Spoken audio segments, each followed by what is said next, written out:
Shalom. Welcome to Light to the Nations and Chag Orim Sameach, a joyous festival of light.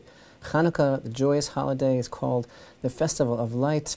Everybody knows that it commemorates a great miracle that happened long ago, and we light these beautiful lights, the Chanukah flames, that according to tradition actually bring in the aspect of the hidden light of creation that the Holy One, blessed be He, originally brought forth at the time of the creation of the world. It was originally in the Garden of Eden, the first 36 hours of the career of Adam Harishon, Adam, and then God hid it only for the righteous in the world to come. But somehow, through these 36 lights that we kindle all together over the 8 days of Hanukkah, the original hidden light of creation comes back into the world, and this is the reason why the festival of Hanukkah is so joyous, why it touches a chord in every Jewish soul and in the soul of all those who align themselves with the God of Israel. And so much we know about Hanukkah, but of course the principle of Torah, and especially this is apropos to every aspect of the cycle of the seasons and our observance of the holidays. We always talk about the nusach, the version, the way the words are worded in our liturgy, in our tefillah, in the prayers, how we always say that the only way to understand the cycle of our calendar is, as we mention in our prayers, Bayamim hahem bazman hazeh, that this thing occurred in those days, but at this time. And, you know, it bothers me when I hear the songs sometimes that little children sing in Hebrew school and day school, the songs that Jewish kids are taught, or the books that some kids read about how this is all a commemoration of the bravery of our forefathers so long ago. It's all about what happened so long ago. Because the truth is, the main miracle of Hanukkah is now. Just like the main lesson of the Torah, the main aspect of every holiday is really how the story is being played out right now as well. And that is such an important idea. But what I would really like to discuss with you is the miracle of Hanukkah, because everybody knows that, you know, according to the story, the most famous aspect of the story, the Hasmonayim priests, who were the descendants of Yochanan, Matityahu, and his brothers, and their whole band, which were vastly outnumbered by the Hellenist Syrians who invaded the land of Israel and who destroyed the temple, who rendered the temple impure and destroyed the vessels. They had a tremendous victory over them. They were able to drive them out of the land. It was a battle over the holiness of the Jewish people. It was a battle over the values of the Torah, because they had made decrees against learning Torah and Shabbat observance, Rosh Chodesh, circumcision, all the things that are the intimate signs between the Jewish people and the God of Israel. And in this military campaign against which the odds were stacked tremendously against the Jewish people, there was a victory. And in the course of that victory, when the Hashmonayim, the Maccabees, returned to Jerusalem, according to the story that we all know, they found one cruse of oil which was not rendered impure and still bore the stamp of the high priest that it was pure. And it was going to take a long time, a week, to make pure olive oil, to rekindle the menorah. And the menorah, by the way, had also been rendered impure.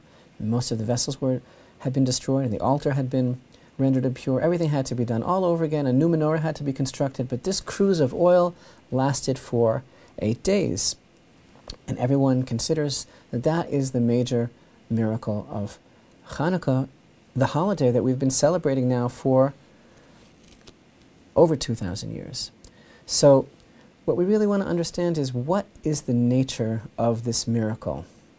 And maybe in so doing, we really have to ask ourselves, well, what is the nature of a miracle altogether? And this actually is very similar to the thoughts that we've been developing in our series about the temple, and the whole consideration, the whole question that people are wondering, is the temple something that Israel is commanded to build, really? I mean, like, actually in this world? Or is it something that is relegated to the time of the Messianic redemption, that the Messiah figure is going to come and he's going to build the temple, or tell us that it's time to build the temple, or worse yet, I'm giving it away here because we're in the middle of this series, but I'm tipping my hat to my own personal agenda. Worse yet, there are people who think that the temple is going to come down from heaven, already made. Well, this issue has a great deal to do with the miracle of Hanukkah, what that miracle is, and how we fulfill the concept of our own Chanukah lights. Because, you know, there is a principle in the Torah that we never rely on miracles. And this is related to the expression that our sages tell us, Lo b'shamayim hi. The Torah is not in heaven. And we have one passage in the Talmud where the sages discuss the fact that even if God would give a sign, some sort of wonder, one passage in the Talmud in Tractate Bava Metzia, where we have an incident that's recorded there where there was an argument in learning between the sages, and one of our greatest sages brought proofs which were heavenly proofs. He said, if I'm right in my position, let the walls of this Beit Midrash start to slant. And if I'm right, let there be a heavenly voice, and some other examples. And the heavenly voice came out and said that he's right. But the sages, his colleagues, responded and they said, you know what? We have a principle that the Torah is not in heaven. Hashem gave over the Torah to us, the earthly court, to be able to decide these matters. We're not supposed to rely on miracles. And furthermore, there is even a principle specifically that states that when it comes to the Holy Temple itself, we do not rely on miracles. In fact, everybody knows that when it came to the first temple, the great spiritual level that the people of Israel were on, fire descended from heaven onto the altar.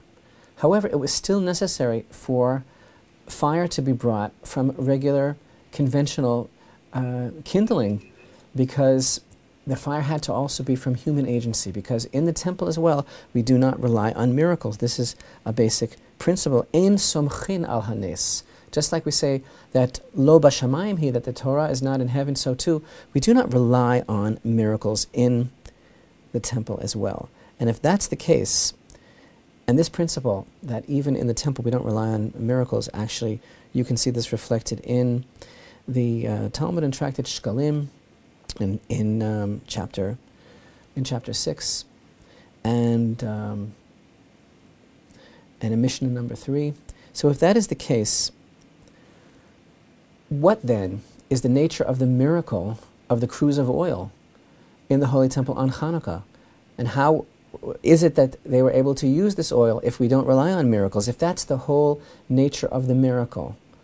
And what is a miracle? You know, the classic example that we like to cite is the example of Nachshon, the son of Aminadav, when it comes to the story that we read about in Sefer Shemot, in the book of Exodus, of how when the people of Israel came to the Red Sea, how the sea only split according to the Midrash at the moment that Nachshon, the prince of the tribe of Judah, began to walk into the water. And as soon as he had gone into the water and waded in, and he was up to his nostrils, that is the moment when the sea split and stayed open the entire night for all of the people of Israel to walk through.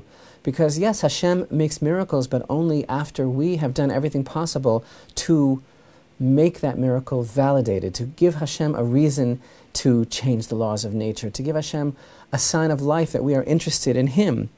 And so too, you know, throughout the generations now, as a result of the diaspora experience, when much of the Torah has become mystified to so many people, unfortunately, there's been a certain exaggerated emphasis on maybe how things happen, how things will happen in the future, so that now, as opposed to a lot of people looking at things developing with a resolution that can be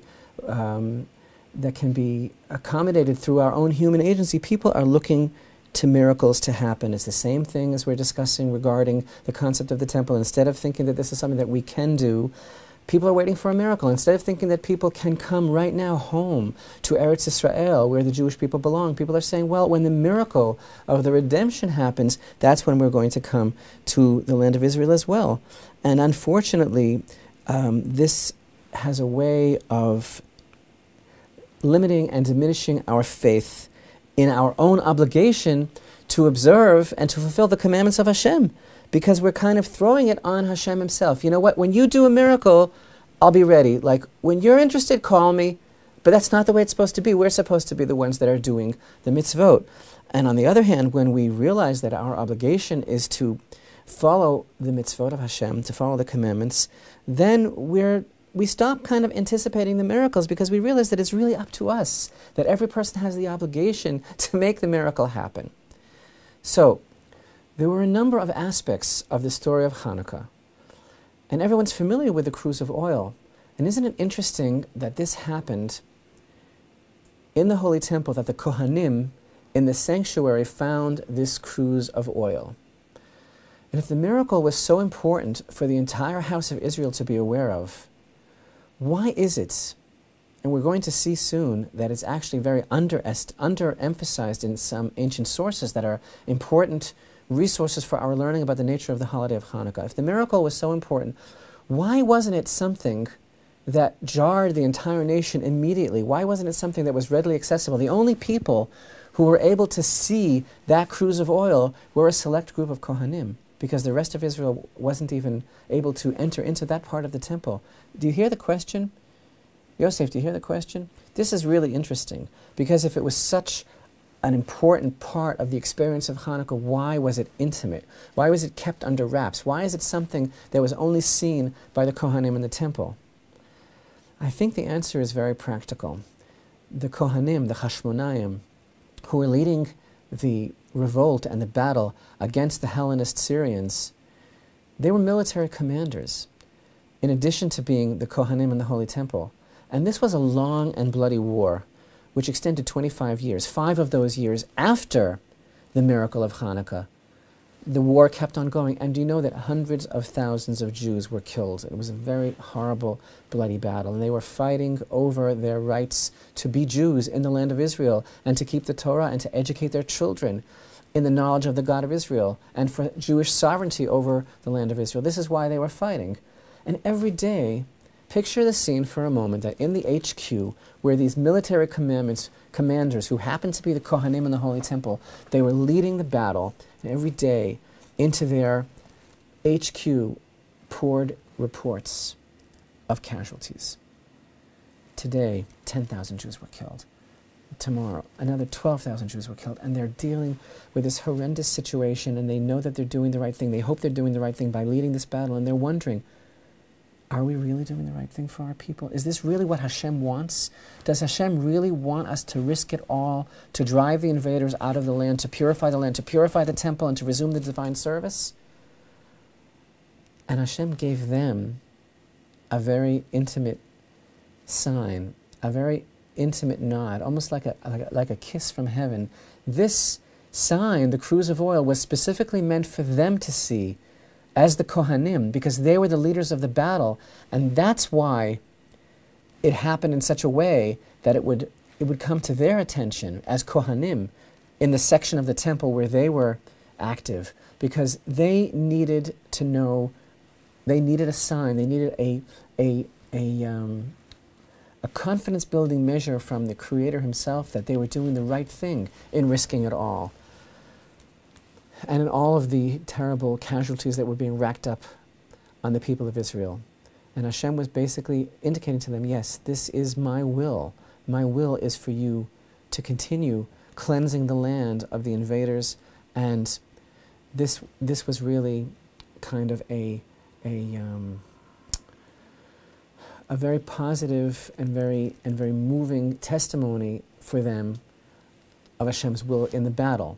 But regarding the whole concept of the cruse of oil, you know, the interesting thing is that when we look at all the sources that talk about Hanukkah, we see that the cruse of oil is not as emphasized as other aspects of the Hanukkah story. For example, in our prayers that we recite on Hanukkah, we have a special insertion, a special prayer that was composed at that time, and it's referred to as Al Hanisim, and it's a special part that we put into the Amidah prayer, into the silent prayer of the Shmona Esrei, the 18 blessings, where we give special thanks and acknowledgement to Hashem for the miracles and the wonders and the salvation and the victory that He gave our forefathers at the time of Hanukkah.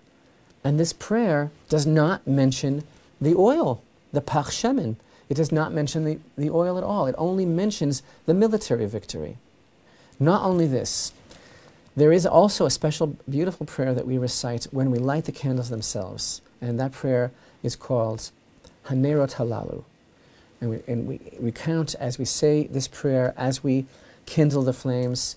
We say that these flames that we kindle, they are on account of the victories and the battles and the heroism and the salvation that you granted our forefathers at those days and at this time. And this prayer as well does not mention the cruse of oil. And actually, if we go a little further back and we investigate this whole development of the story of Chanukah, we go to the most ancient authoritative source that tells us about the holiday, and that is called Megillat Ta'anit. Megillat Ta'anit, the scroll of the fasts, the scroll of Ta'anit, is a part of the Talmud which actually recounts all of the cycle of the year, and also talks about many holidays and special days that were observed in the time of the Holy Temple, which are no longer observed, and it is the most ancient source that talks about the festivals. And the amazing thing about the rendition, the recounting of the story of Chanukah in this most ancient source, Megillat Ta'anit, is that it mentions the Pach Shemen, it mentions the cruse of oil, but it does not mention it as being really the cause of Chanukah.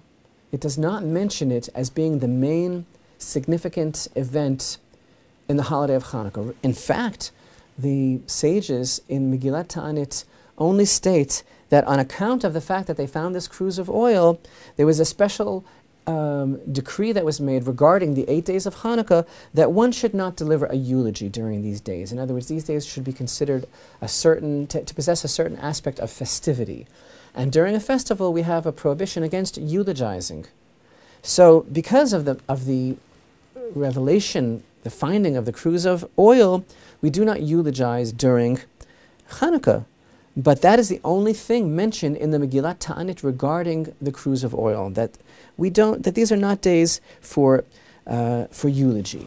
And this is a very amazing thing, because the cruse of oil itself is not emphasized.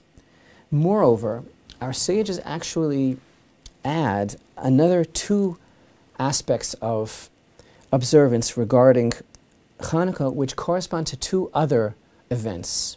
And so far, okay, we know that we have, again, we're in the text of the most ancient source, the most authoritative and the earliest source regarding the history of Hanukkah, Megillat Ta'anit, and there it says that on account of the cruse of oil, we do not engage in eulogies during these days. But then there's another 2 aspects of observance that are added, which correspond to 2 other events. One of these aspects is that our sages say that these are days of Hallel and Hoda'ah. These are days of special thanksgiving and acknowledgement for Hashem. And the second aspect that was added during these days is that these are also days in which special lights should be kindled. And these correspond to events that were in addition to the finding of the cruse of oil. And further, in Megillat Ta'anit, we are told that the second event, which occurred on Hanukkah, which, as we're going to see, is actually the main event of Hanukkah, the second event is the dedication of the altar itself. Chanukah HaMizbeach. And indeed, the most early sources inform us that the name Chanukah comes from Chanukah HaMizbeach, the dedication of the altar. And in Megillat Ta'anit, we have a very moving description regarding the dedication of the altar, which took place during this time. And this was really the central event of Hanukkah. We're also told there in Megillat Ta'anit that the reason for the observance of lighting the candles is because the Kohanim, once they were victorious and returned to the temple, they found that all of the vessels had been rendered impure, and there was no way that they would be able to rekindle the menorah. So when the Chashmonaim gained the upper hand, they forged a primitive menorah out of leaden rods, and this is what they began to light until they were able to build the menorah in all of its beauty and splendor, which was actually years later. So there were actually, according to Megillat Ta'anit, 3 central events which took place on Hanukkah, and each of them was significant in its own right. There was the finding of the cruse of oil, there was the establishment, the rededication of the altar, and there was the formation of a new menorah. And the fact is that these three things taken all together were what was the basis upon which was established the holiday of Chanukah with all of its halachic ramifications, whereas to itself the miracle of the finding of the cruse of oil, according to our sages, was really only enough for a special edict that these are not days of eulogy because these are special days.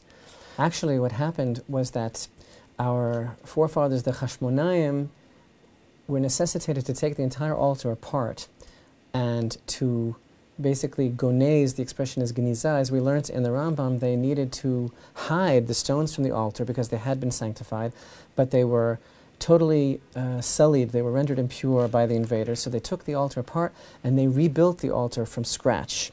And there's so much information when we go over also the writings of Yosef ben Matadyahu, Josephus. We read about how the main aspect of Chanukah is, just as its name, the Chanukah HaMizbeach, the dedication of the altar.